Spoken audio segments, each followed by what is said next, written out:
Gonzalo, la primera pregunta que normalmente le hemos hecho a todos los invitados de, de distintas esferas es cómo usted recibió esto, porque hace 3 meses nosotros no estábamos pensando en cambio de constitución, que es algo mayor. Entonces, que estemos hoy día llamados, hoy día específicamente comenzaron ya la publicidad en la calle, la publicidad en radioemisora respecto del llamado plebiscito, pero ¿cómo estamos en esta situación hoy día? Mire, yo quiero recordar que todas las mediciones que se hicieron de acuerdo a los métodos democráticos acerca de cuán preocupada estaba la gente acerca de la validez de la Constitución que nos regía, demostraron que ese era un problema que estaba muy, muy atrás en la preocupación de la gente, por no decir en el último lugar, ¿no? Si cambiábamos o no cambiábamos de Constitución. Recordemos que bajo el gobierno de Michelle Bachelet, ella quiso iniciar un proceso digamos, de debate, de conversatorio, etcétera, acerca de la Constitución y realmente, como se dice en buen chileno, nadie la pescó, ¿no? Todo eso fue un fracaso porque la gente no estaba interesada en esto. Tuvo que venir, ¿no? Y eso yo encuentro que es muy importante tenerlo a la vista, ¿no? Tuvo que venir esa explosión de terrorismo del 18 de octubre, ¿no? Porque no de otra manera puede calificarse a actos que tuvieron por objeto destruir nada menos que el metro de Santiago, después salir a saquear tiendas, comercios, bloquear calles, levantar pavimentos, apedrear indiscriminadamente, ¿no? Eso no fue un estallido social, ¿no?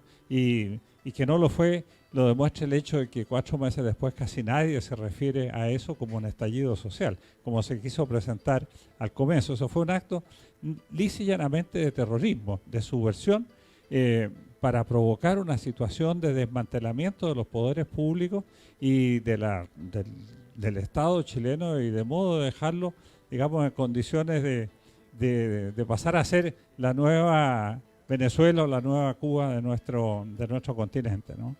El presidente Piñera, y tal vez con mucha ingenuidad, creyó que esto podía aplacarse con este famoso acuerdo para la paz del 15 de noviembre, ¿no? Cuya principal cláusula iba a ser el cambio constitucional, que hasta ese momento nadie lo había puesto sobre la mesa, y en la certeza de que con esta constitución, con la otra o la de más allá, los problemas sociales que se invocaron para justificar esa violencia no se iban a solucionar. Las pensiones, la educación de la calidad, la educación de calidad, la salud, etcétera, todas son temas que se solucionan de otra manera, mucho más directamente, sin necesidad de recurrir a un cambio constitucional. Pues bien, a partir del 15 de noviembre nosotros fuimos convocados a un plebiscito para manifestarnos si queremos o no cambiar la Constitución, llamada de 1980, pero todos sabemos que es la Constitución de 2005, ¿no? Sí. De la Constitución de 1980 del gobierno militar prácticamente no queda nada, ¿no? Queda lo que va en toda Constitución, ¿no? En esta o en aquella va a estar siempre eso presente, pero se le han hecho más de 100 modificaciones y sobre todo las de 1988 y las de 2005 fueron realmente sustantivas, hasta el punto que la del 2005 ya no es la Constitución de 1980 porque está firmada por el presidente Ricardo Lagos. Es esta Constitución la que nosotros queremos, la que se nos pide a nosotros el parecer para cambiarla o no. Por eso que se invoque como argumento, ¿no? Que esta era la Constitución, entre comillas, de la dictadura o de los años del gobierno militar, eso no tiene nada de real, ¿no? No voy a decir que sea mentira ni falso, pero que no es real, porque la Constitución de 2005 es muy distinta.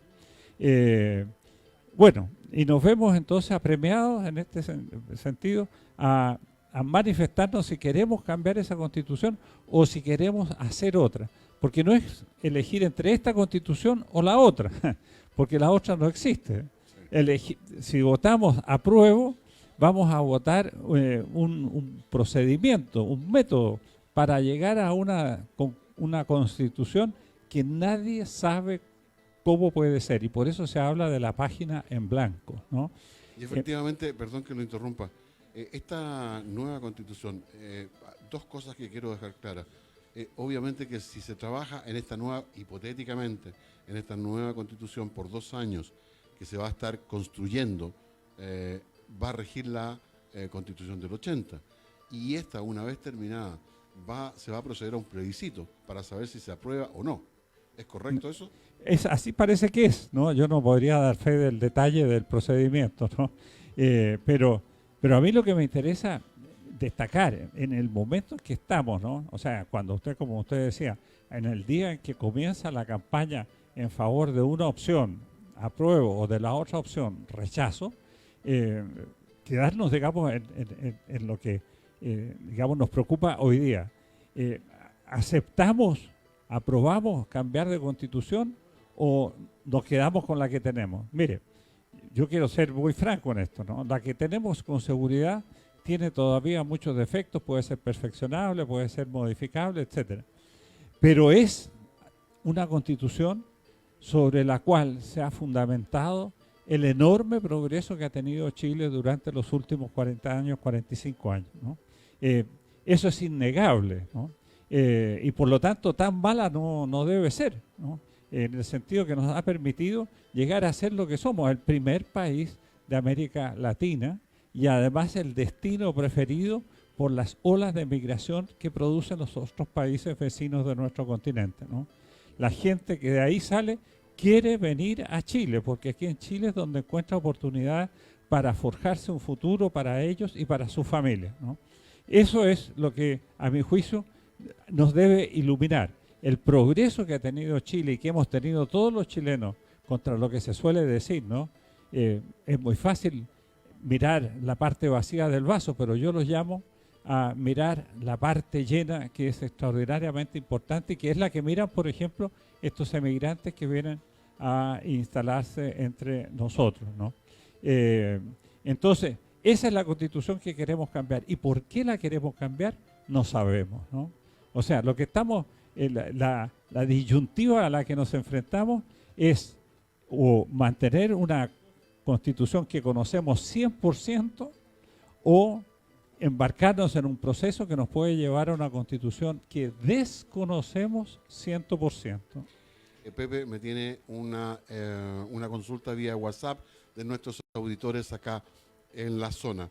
Adelante, Pepe. Buenas tardes. Buenas tardes, don Gonzalo. Buenas tardes.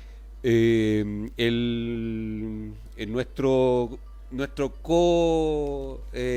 copartner, Claudio Pérez, pregunta, ¿podría preguntarle al abogado qué sería mejor, una constitución nueva o mejores leyes?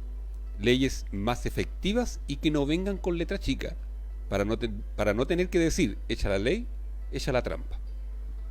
Mira, gracias por la pregunta.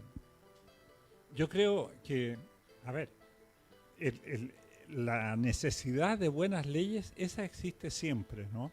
Las leyes tienen que ir adaptándose a las circunstancias del tiempo, del lugar, digamos, ya una serie de otras consideraciones que tienen, digamos, que proyectan sus efectos en la vida cotidiana de las personas.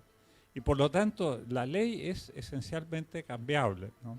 Y eso, sea esta la Constitución o sea la otra. Es decir, si nosotros decidimos cambiar de Constitución, no creamos que por eso no vamos a tener que cambiar las leyes. O sea, nos vamos a dar doble trabajo, ¿no?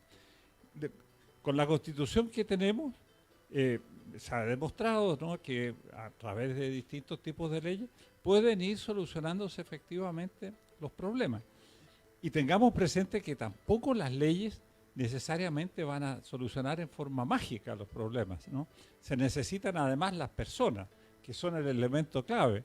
El presidente de la República, los ministros, los intendentes, los gobernadores, son todos extraordinariamente necesarios para hacer cumplir las leyes en forma prudente, en forma efectiva y en forma eficaz, ¿no? Así es que si nosotros creemos que por cambiar la Constitución nos vamos a ahorrar el cambio de leyes, estamos muy, muy equivocados. Gonzalo, yo conociendo de que usted abiertamente ha dicho que va a votar rechazo, Así es. que no es ninguna novedad porque lo dijo en las redes sociales y lo ha dicho también en sus videos que aparecen, La pregunta que le tengo que hacer de la misma forma, independientemente que vote rechazo, de tener la posibilidad de la segunda instancia, que si gana el apruebo, va a haber que elegir convención mixta o constituyente. ¿Qué opina de esto? ¿No es aparentemente innecesario para quien quiera votar rechazo, como usted, que lo obliguen o por lo menos aparezca en la boleta que usted tiene que votar por alguna de las dos constituciones? Yo creo que eso es una cuestión debatible, discutible, no hay nada de principio en eso. Si iba o no iba para los que votamos rechazo, ¿no? Es una cosa de prudencia. El que, habiendo votado rechazo, no quiere pronunciarse sobre este punto, no se pronuncia nomás, ¿no? Y votará en blanco o anulará su voto a este respecto. Yo personalmente no tengo claro qué voy a hacer, solo tengo claro que voy a votar rechazo, ¿no? Por las razones que vengo de decir, que no me parece para nada necesario estar cambiando la Constitución, que lo único que podemos conseguir son problemas, es mucho lo que podemos perder y muy poco lo que podemos ganar. Mire, por último, aplicar ese viejo dicho de la sabiduría chilena, que más vale el mal conocido al bien por conocer, ¿no? Lo malo conocido a lo bueno por conocer. Bueno, aplicando eso que es como el fondo, el argumento mínimo, yo creo que nosotros realmente tenemos mucho más que perder que ganar con un cambio constitucional, y por eso yo prefiero seguir con la Constitución actual y eventualmente modificarla de acuerdo a sus propias reglas. Ahora, si gana el apruebo, ¿qué prefiero yo para redactar la nueva Constitución? Si eso que llaman la Constitución constituyente o la mixta, mire, en principio me da un poco lo mismo. Uno diría de entrada que es mejor la mixta porque va a haber parlamentarios que tienen más conocimiento, que están más comprometidos, etcétera. Pero la verdad, mire, honestamente yo no quiero ser peyorativo, pero la calidad de nuestros parlamentarios no me da ninguna garantía, ¿no? Entonces, usted me dice la otra. Usted parlamentario habiendo sido parlamentario en alguna oportunidad. Así es. Yo no me pongo como modelo, tal vez soy tan malo como los que están ahora, ¿no? Pero la verdad es que esto, de hecho, no me dan confianza, ¿no? Puede salir cualquier cosa de las manos de ellos, cualquier cosa. Entonces, ahora, también puede salir cualquier cosa de una asamblea constituyente elegida 100%. Eso ya es un tema que discutiremos en su momento, pero por ahora creo que tenemos que quedarnos en el problema fundamental, ¿no? Si aprobamos embarcarnos en esta aventura que a mi juicio no es sensata, es más bien insensata, o si nos quedamos con lo que tenemos y lo mejoramos a partir de lo mismo, ¿no? Gonzalo, la pregunta que le quiero hacer, Gonzalo, es respecto del periodismo. ¿Cuál es su opinión respecto de cómo se está llevando adelante el periodismo en Chile y si realmente usted comparte o no eso? Mire, yo soy muy respetuoso, ¿no?, del ejercicio profesional de la gente. No soy un experto en cómo debería ser el periodismo, ¿no? Creo que en Chile hemos tenido básicamente un buen periodismo, pero creo también que en estas circunstancias en las que vivimos ahora, si me dicen a mí cómo vamos a jugar, creo que ha habido una cantidad de tendencia muy grande, ¿no? O sea, un prejuzgamiento. Por ejemplo, en este tema de si lo que sucedió fue un estallido social o un estallido de subversión y de terrorismo, ¿no?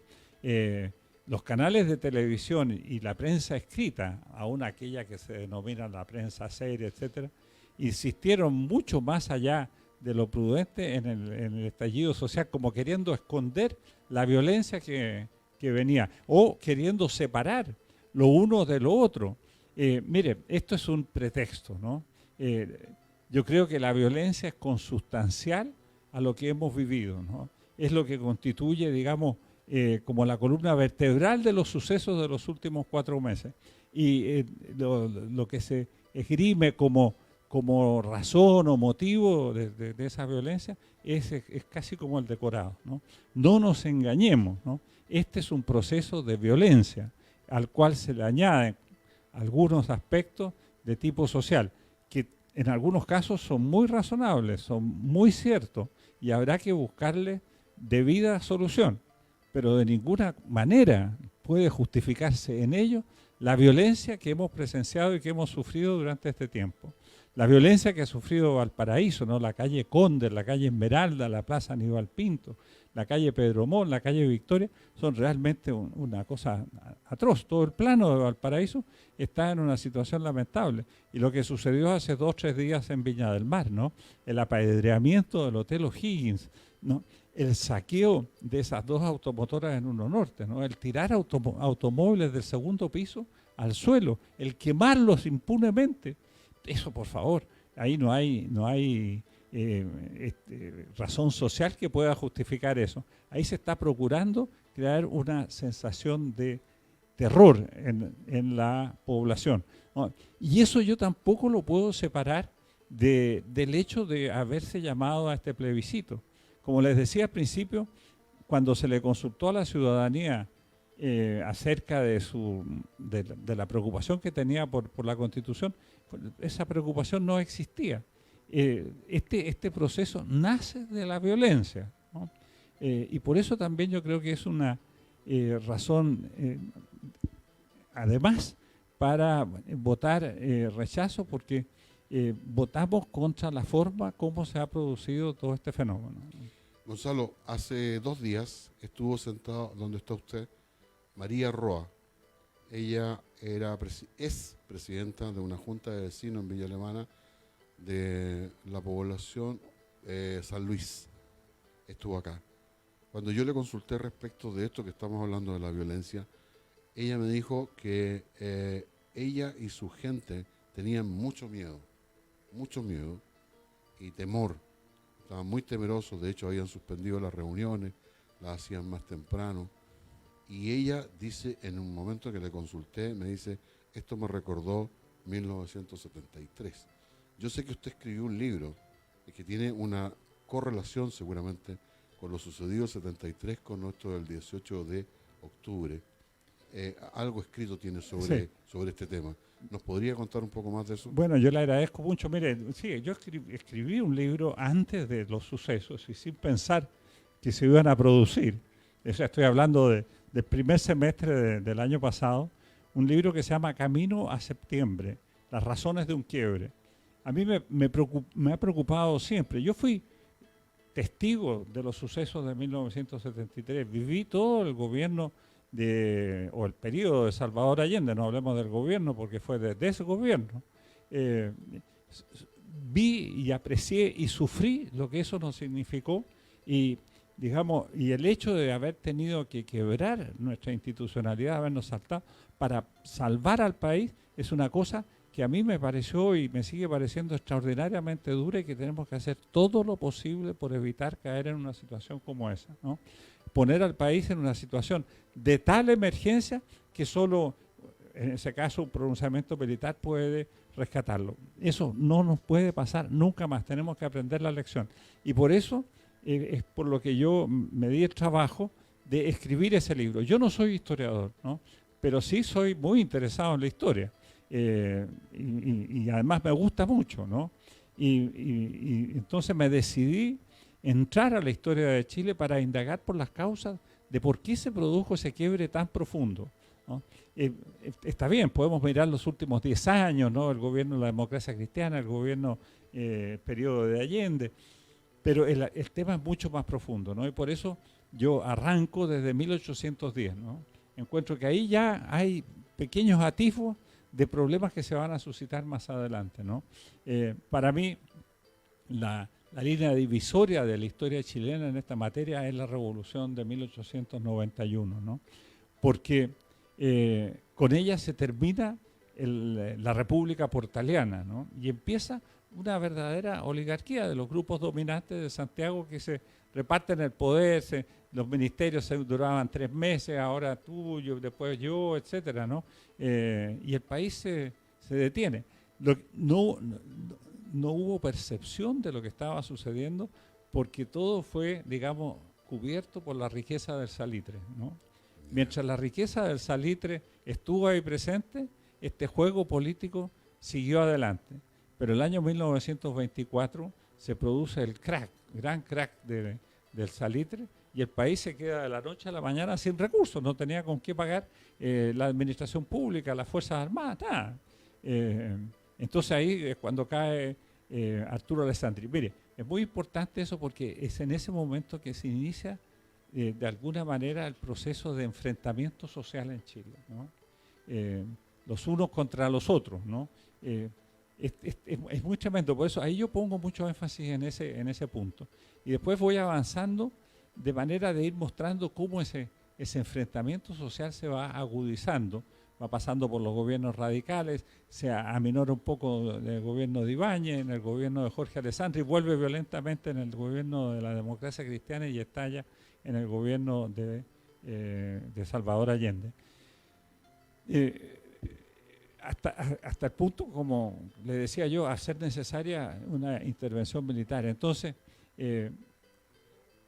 ¿cómo podemos evitar de nuevo esa situación? ¿Cómo podemos hacer que Chile sea la patria de todos, en que no estamos enfrentados, sino que estamos, digamos, unidos en un destino común, en un bien común de los cuales todos hemos de participar, al cual todos hemos de colaborar y en el cual reine el principio de la justicia, ¿no? Porque es muy fácil hablar de la igualdad o de la desigualdad, pero el principio que nos tiene que regir es el de la justicia, dar a cada uno lo suyo, ¿no? Gonzalo, lo escuché atentamente, que usted dice que el punto de inflexión fue 1924, respecto del relato que estaba haciendo ahora, y en 1925 se hizo la primera constitución, entiendo, o la que estaba vigente ahora. Sí, a ver, la que, digamos, fue Reemplazó reemplazada por la de 80. 1980. Claro, miren, es que hay que echar un poco en el detalle.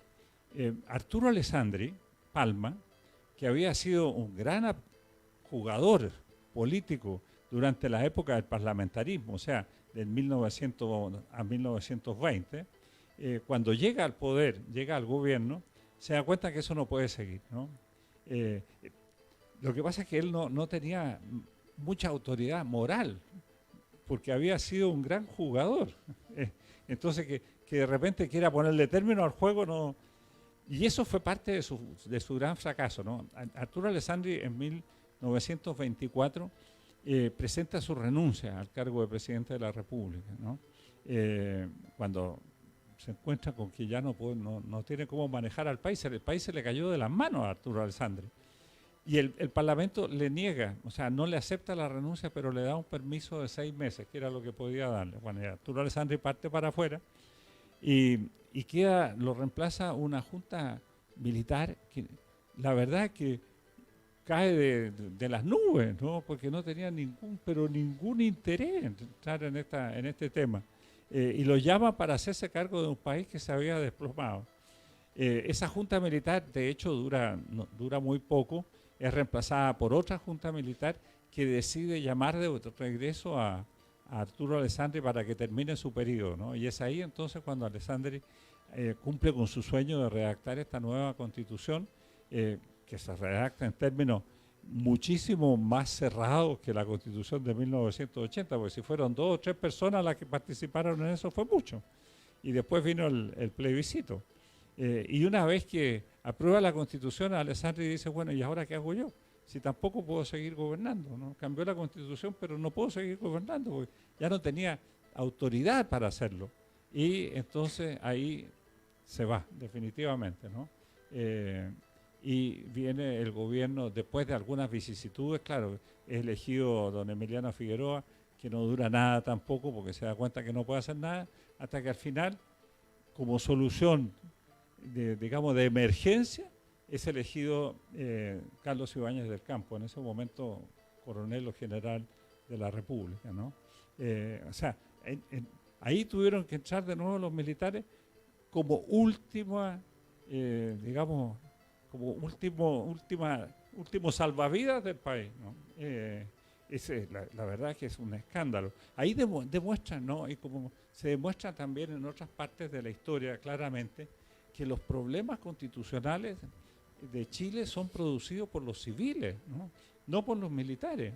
En 1823, cuando impulsan los civiles la abdicación de Bernardo O'Higgins, Fueron ellos los que estuvieron detrás, ¿no? Y los que estuvieron detrás del desastre que condujo en 1830 a llamar de nuevo a los militares y se produjo la batalla de Lircay en 1831 que instaura la República Portaliana, ¿no? Porque ahí la dupla que fue definitiva fue por el lado militar don Joaquín Prieto y por el lado civil don Diego Portales, ¿no?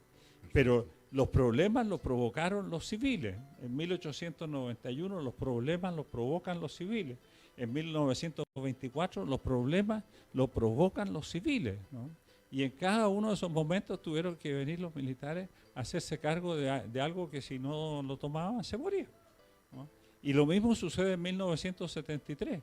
Los que violan la Constitución a mansalva son los civiles, y son los civiles del gobierno, ¿no? Es una cosa escandalosa, que es lo que denuncia el acuerdo de la Cámara de Diputados del 23 de agosto de 1973, ¿no? Todas las inconstitucionalidades en que incurría el gobierno o el régimen de Salvador Allende. Mire, y en eso se parece a lo que está sucediendo ahora, ¿no? Todos los problemas han sido causados por los civiles en estos momentos, ¿no? Y el país se enfrenta a una decisión extraordinariamente dura. Pero aquí nosotros tenemos que salir los civiles adelante, ¿no? Estoy muy preocupado y por eso mi interés en comunicarme con la gente, ¿no? En conversar, en debatir estos temas, ¿no? No nos podemos quedar callados, ¿no? Yo modestamente ya tengo una vida en mis espaldas y una trayectoria, ¿no? Como usted dice, soy abogado, doctor en Derecho por la Universidad de París, 40 años de profesor universitario, ex parlamentario. Yo me siento con el deber de dar esta opinión y por eso, desde luego, no solo le agradezco la intención de invitarme nuevamente, sino que me pongo a su disposición, ¿no? Cuando ustedes me digan, yo voy a estar aquí para que sigamos con este debate. Y le quiero decir a la gente que nos oye, que nos ve, bueno, desde luego muchas gracias por la paciencia, pero también pedirles una serena reflexión, porque de lo que cada uno de nosotros haga ese 26 de abril va a depender el destino de todos, ¿no? No solo nos jugamos el nuestro, sino que el destino de todo el país y de todos y de cada uno de los que lo habitamos. Muchas gracias.